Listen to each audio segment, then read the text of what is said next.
फलक की नजारों, जमीन की बहारों, खबर ए सुनाओ हुजूर आ गए।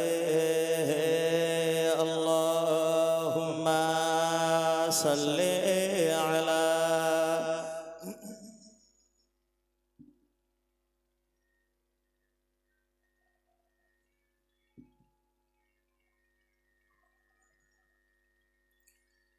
माशाअल्लाह माशाअल्लाह। नहमदुहु व नुसल्ली अला रसूलिहिल करीम, अम्मा बअद। फ़क़द क़ाल अल्लाहु तआला फ़ी कलामिहिल मजीद अल फ़ुरक़ानिल हमीद। अऊज़ु बिल्लाहि मिनश शैतानिर रजीम, बिस्मिल्लाहिर रहमानिर रहीम।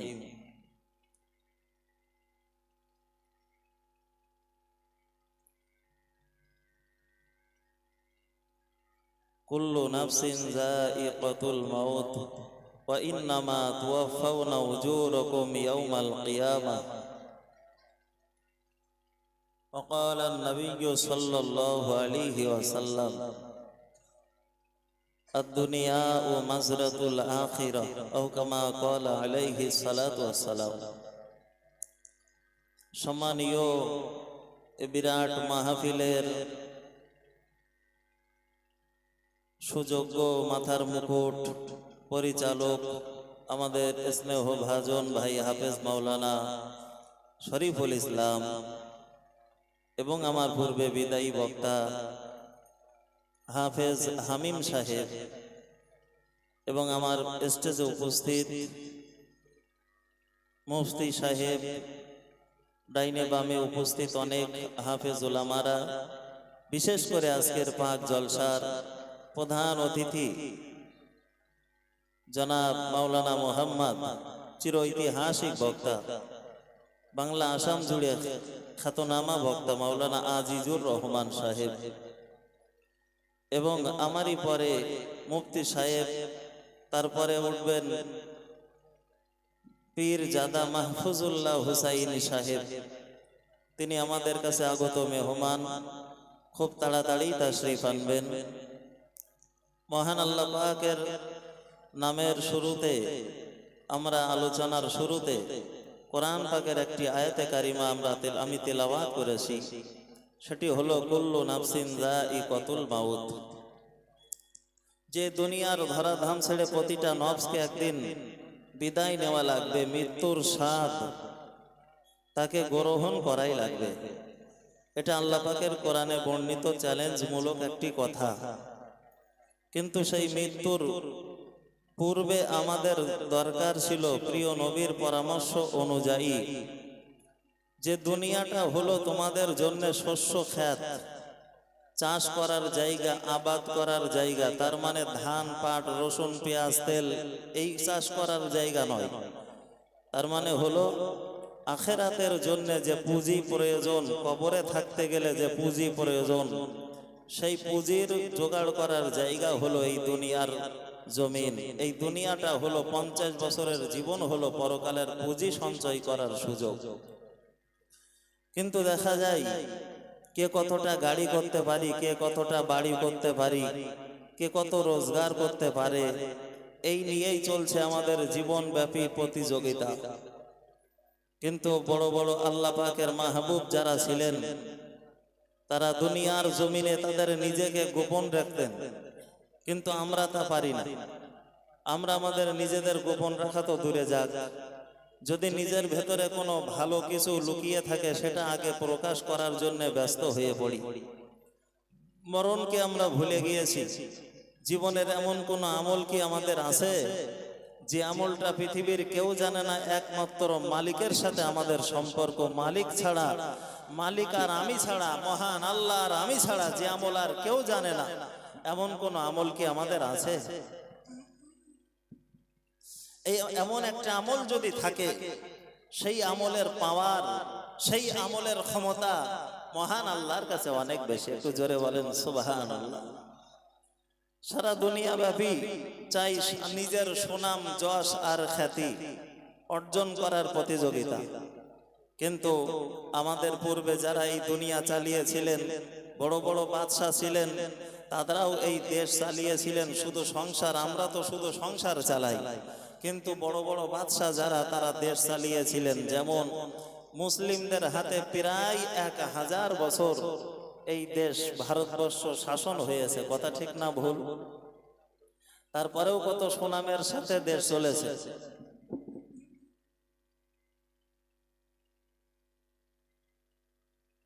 আর এখন মন্ত্রীরা সব জেলে যাচ্ছে, কথা ঠিক না?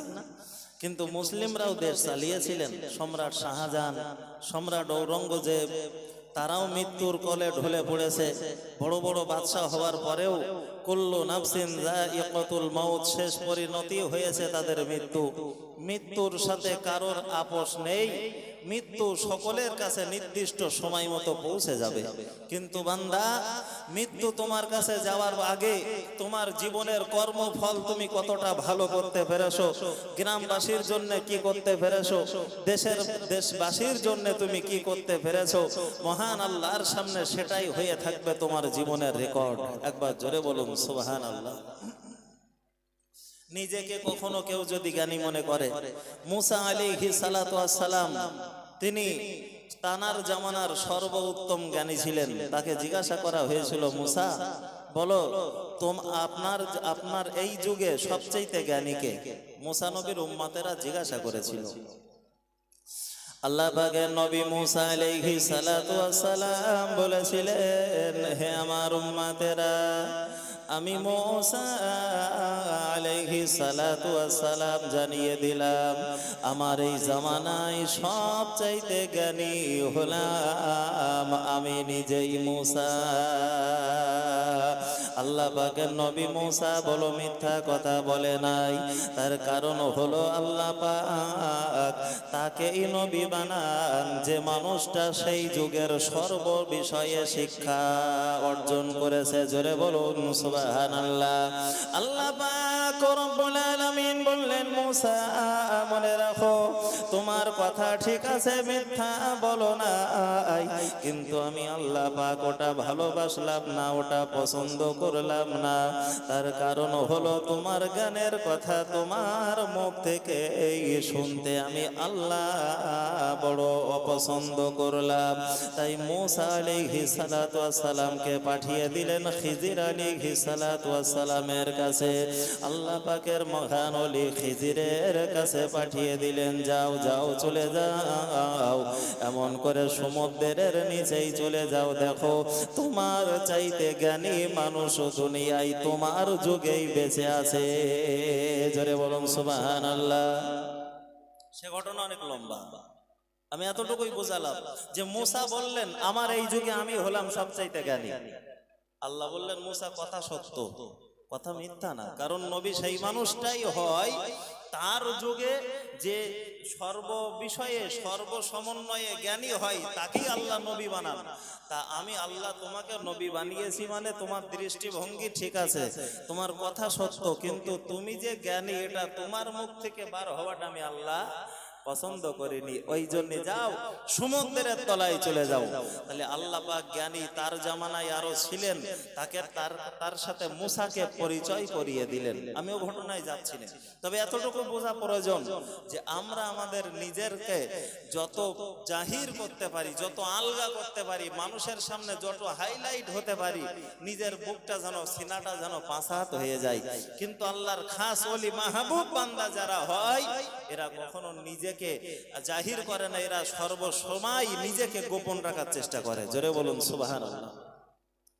আল্লাহর মহান ওলি সম্রাট শাহজাহান রহমাতুল্লাহ আলাইহি বাবা একদিন ঘুমের ঘোরে স্বপ্ন দেখে তিনি যেন কোথায় বেড়াতে চলে যায়। আল্লাহ পাকের মহান ওলি বেড়াতে চলে যাওয়ার পরে দেখতে পেলেন, হাইরে কত সুন্দর একটা মসজিদ দেখা যায়। ওই মসজিদ সম্রাট শাহজাহান জীবনে কখনোই যেন তিনি আর কোথাও দেখে নাই। সম্রাট শাহজাহান মসজিদ খানা দেখার পরে বাবা এমন করে সম্রাট শাহজাহানের ঘুমখানা ভেঙে যায়। যায়।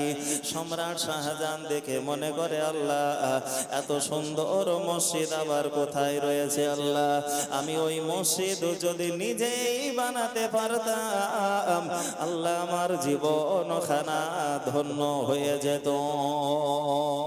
জোরে বলেন আল্লাহ আমার জীবন ধন্য। এই মসজিদটা যদি আমি একটু বানিয়ে রেখে যেতে পারতাম দেশবাসীর জন্য, তারা নামাজ পড়তো, আমি কবরে গিয়ে একটু সওয়াব পেতাম শুয়ে শুয়ে।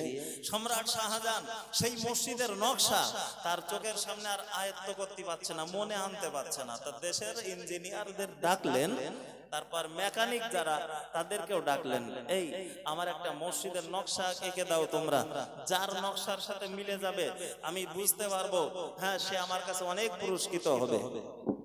মেকানিকরা, আর্টিস্ট ম্যান যারা, তারপর ইঞ্জিনিয়ার যারা, সবাই একে একে একে একে হ্যাঁ বহুত মসজিদ তৈরি করে শাহজাহানকে দেখায়। বাদশাহ শাহজাহান বলছে না এ মসজিদ তো না, আমি যে স্বপ্নের যে মসজিদটা দেখেছি সেই মসজিদ এটা না।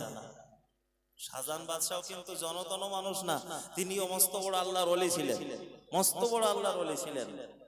আল্লাহর মহান ওলি হযরত বাদশাহ শাহজাহান রাহমাতুল্লাহ আলাইহি বাবা এমন করে ইঞ্জিনিয়ারের, আর্টিস্ট ম্যানের এবং মেকানিকদের ছবির সাথে যখন তার স্বপ্নের মিল হয় না বাবা, এমন করে তিনি বড়ই টেনশনে পড়ে যায়, চিন্তার ভিতরে পড়ে যায়।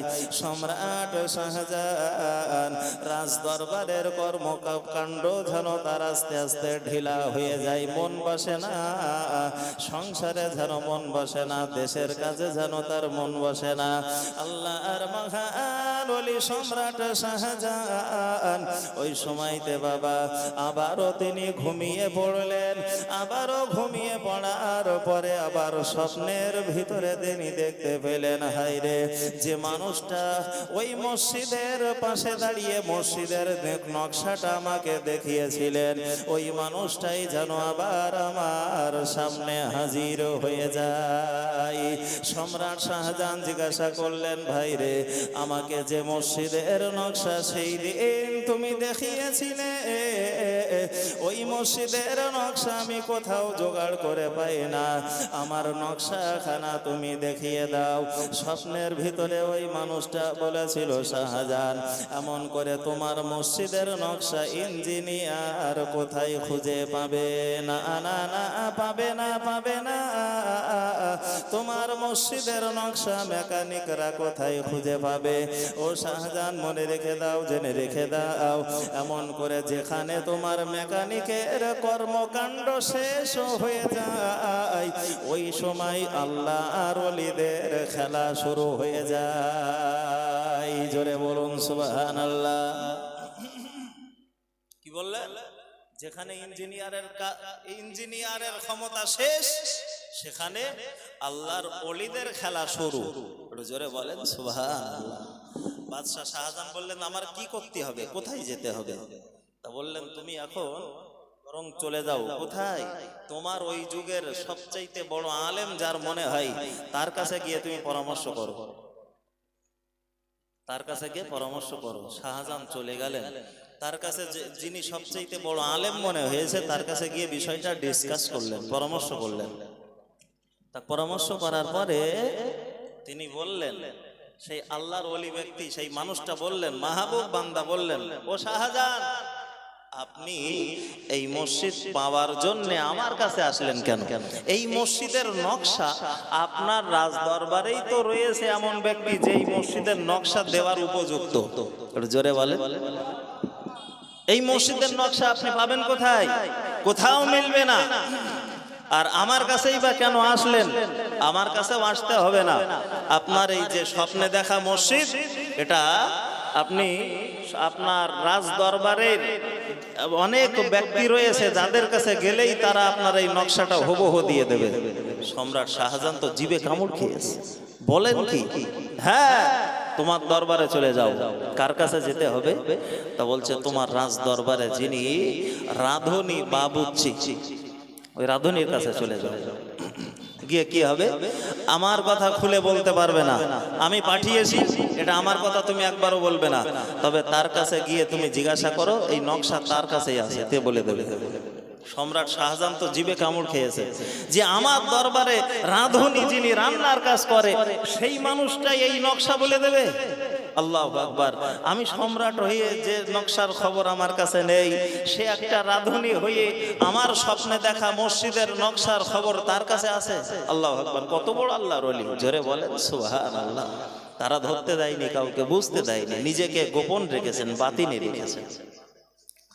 আল্লাহ পাকের মহান ওলি হযরত সম্রাট শাহজাহান রাহমাতুল্লাহ আলাইহি আর দেরি না করে বাবা এমন করে চলে যায়, ওই সময়তে চলে যায় বাড়িতে চলে যায়। বাড়িতে যাওয়ার পরে বাবা ওই রাঁধুনির কাছে গিয়ে হাজির হয়ে যায়। হে রাঁধুনি, তুমি আমার মাফ করে দাও, ক্ষমা করে দাও। আহারে তোমার ভিতরে এই যোগ্যতা, তোমার ভিতরে এতটা দক্ষতা আমি সম্রাট শাহজাহান জীবনে কখনো জানতাম না। আমারে মাফ করে দাও, ক্ষমা করে দাও। আমি আজকের থেকে তোমার রান্নার দায়িত্ব থেকে আমি তোমাকে ভালো কাজের নিয়োগ করে দেব। হাইরে জ্বালা, কিছুই বুঝতে পারে না ওই রাঁধুনি, কিছুই বুঝতে পারে না সম্রাট কেন এমনটা করছে। ও বাদশাহ শাহজাহান, আমাকে বলুন আপনার বিষয়টা কি, আপনি আমাকে খুলে বলুন। সম্রাট শাহজাহান বলেছিল, রাঁধুনি রে, আমার স্বপ্নের ভিতরে দেখা মসজিদের নকশাখানা তোমার কাছে রয়েছে, তুমি আমারে দিয়ে দাও। রাঁধুনি বলেছিল, সম্রাট আপনার মাথা খারাপ হয়ে গেছে মনে হয়। না না, আমার মাথা খারাপ হয়নি, বরং আমি তোমায় চিনতে বড়ই দেরি করে ফেললাম। আমার মাথা খারাপ হয়, আমি বড় দেরি করে ফেলিস তোমার চিনতে। তুমি দাও নকশাটা, আমারে দাও। আমি এই মসজিদ বানানোর জন্য আমি ব্যস্ত হয়ে পড়েছি, আমি অস্থির হয়ে পড়েছি, কোথায় পাবো মসজিদের নকশা, তুমি একটু এঁকে দাও না আমার। রাঁধুনি বুঝতে পেরেছে যে মহান আল্লাহ আমার পরিচয় আলগা করে দেবেন, আল্লাহ আমার পরিচয় আর গোপন রাখবেন না। জোরে বলেন সুবহানাল্লাহ। এখন ওই রাঁধুনি তখন বললেন কেঁদে কেঁদে, ও বাদশাহ শাহজাহান, এমন করে আমি আমার পরিচয়খানা গোপন রেখে মহান আল্লাহর সামনে আমি রাতের আধারে দাঁড়িয়ে যেতাম। রাতের আধারে দাঁড়িয়ে গিয়ে আমার আল্লাহর সামনে দাঁড়িয়ে নামাজে দাঁড়িয়ে কথা বলতাম, আর মহান আল্লাহর কাছে বলতাম, রব্বুল আলামিন, আমার পরিচয়খানা আমি তোমারকে ছাড়া কাউকে দিতে রাজি না, অথচ মালিক মেহেরবান আমার পরিচয় আজকে গোপন রাখলেন না, ফাঁস করে দিয়েছেন। তার মানে থাকবো না তোমার দরবারে, আর আমি আজকে থেকে থাকবো না শাহজাহান, কারণ আমার পরিচয় যখন ফাঁস হয়ে গিয়েছে এলাকার মানুষ জেনে যাবে, আমার পরিচয় জেনে যাবে, আমাকে ওলি হিসাবে মেনে নেবে, আমার সম্মান ছাড়া হয়তো তারা আমাকে আরো বেশি সম্মান দিয়ে দেবে। তবে নাম আমি বলবো না, আপনার মসজিদের নকশাখানা আমি বলবো না, বরং আমি জায়গা দেখিয়ে দিতে পারি, আর এক জায়গায় আপনি চলে যান। কোথায়? আবার কোথায় যাব? বলছে আবার চলে যান, আপনারই দরবারেই রয়েছেন যিনি ঝাড়ুদার, ঝাড়ুদার কাছে চলে যান। হ্যাঁ, উনি আপনার এই মসজিদের নকশা বলে দেবে। আমার মুখ থেকে শুনতে চাইবেন না বাদশাহ? একটু জোরে হয় না সুবহানাল্লাহ। বাদশাহ শাহজাহান অবাক, আল্লাহু আকবার। আল্লাহ, তুমি আমার রাজ দরবারখানা গোলাপ ফুল দিয়ে, রজনীগন্ধা দিয়ে এইভাবে সাজিয়ে রেখেছো, আল্লাহ আমি আগে কখনো জানতাম না। কিন্তু বাদশাহ শাহজাহান নিজেও বল আল্লাহর একজন মাহবুব বান্দা, বড় মস্ত বড় ওলি। আর দেরি না করে বাদশাহ সম্রাট শাহজাহান চলে গেলেন কোথায়? এমন করে ঝাড়ুদারের কাছে চলে যায়। ঝাড়ুদারের কাছে গিয়ে এমন করে হাতে ধরে বললেন, ঝাড়ুদার রে, আহারে আমি আপনার এমন কাজে নিয়োগ করে রেখেছি, মাফ করে দিন, আমাকে ক্ষমা করে দিন, কারণ আপনাকে চিনতে না পারার কারণে আমি ঝাড়ু দেওয়ার কাজে আপনাকে ন্যস্ত করেছি, আপনি আমাকে ক্ষমা করে দেন, বরং মসজিদের নকশাখানা আপনি আমাকে বলে দেন, আমি গত কয়েকদিন আগে মসজিদের নকশা দেখতে পেয়েছিলাম স্বপ্নের ভিতরে। ওই মসজিদের নকশাখানা কোথাও গিয়ে ঘুরে ঘুরে খুঁজে পাওয়া যায় না, অর্থাৎ ওই নকশাখানা আমি জানতে পেরেছি আপনার কাছেই নাকি রয়েছে। ওই মসজিদের নকশাখানা আপনি দয়া করে মেহেরবানি করে আমাকে দিয়ে দিন। ঝাড়ুদার বুঝতে পেরেছে, হায়রে মহান আল্লাহ আমারও পরিচয় গোপন রাখলেন না, জাহির করে দিয়েছেন। আর দেরি না করে ঝাড়ুদার বললেন, ও বাদশাহ সম্রাট শাহজাহান, মনে রেখে দিন আপনার রাজ দরবারের সমস্ত কর্মচারীরা যেই না ঘুমিয়ে যেত, আমি ওই সময় রাতের আধারে গোপন গহীনে আমার মালিকের সামনে নামাজে দাঁড়িয়ে যেতাম। জোরে বলেন সুবহানাল্লাহ। আমি আমার আল্লাহর সামনে দাঁড়িয়ে আমার আল্লাহর সঙ্গে আমার অনেক কথা হতো। তবে আজকে আমার আল্লাহ আমার পরিচয়খানা তিনি গোপন রাখলেন না। থাকবো না, থাকবো না, থাকবো না, আপনার রাজ দরবারের চাকরি আমি আর করব না, আমি আজকের দিনে চলে যাব। বাদশা বলছে, বেতনটা নিয়ে যান। বেতনের পরোয়া করি না, আমি বেতনের পরোয়া করি না, তবে আপনার উপকার আমি না করে যাব না। ঠিক আছে, আপনি আমার বেতন নেবেন কি নেবেন না, ঠিক আছে আপনার ব্যাপার। তবে স্বপ্নের ভিতরে দেখা মসজিদের নকশাখানা আমি এখনই জানতে চাই। জোরে বলুন সুবহানাল্লাহ। ঝাড়ুদার বললেন, নকশা আমি দেবো কেন, চলে যান আপনার রাজ দরবার আর এক জায়গায় চলে যান। বাদশা বলছে, আবার কোথায়? বলছে, আপনার রাজ দরবার যে মেথর, ওই মেথরের কাছে যান, ওই মেথরের কাছে গেলেই হবে। কত বড় বড় আল্লাহর ওলি দেখছেন, সব রাজ দরবারের কর্মচারী, বলো রাজ দরবারের সব কর্মচারী, অথচ কেউ কারোর খবর রাখে না, কিন্তু আল্লাহর ওলিরা ওলিদের খবর রাখে। জোরে বলুন সুবহানাল্লাহ। তাই তারা দেশ চালিয়েছেন কেন? আল্লাহর ভাই। আজকের শাসকদের কথা কি বা বলি, কবির ভাষায় ছোট্ট করে একটু বলি। কবির ভাষায় কবি বলছে, এমন যদি হতো আমাদের নেতা হতো ওমরেরই মতো, হতো আবু বকরের মতো।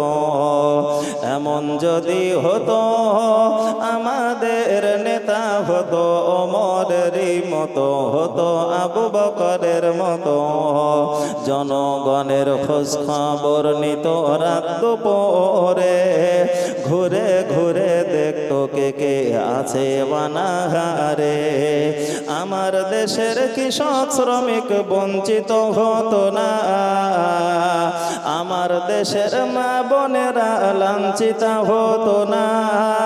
ধনী গরিব ভালোবাসার জীবন ফিরে পেত, যদি আমাদের নেতা হতো ওমরেরই মতো, হতো আবু বকরের মতো। এমন যদি হতো আমাদের নেতা হতো ওমরেরই মতো, হতো ওসমান আলীর মতো।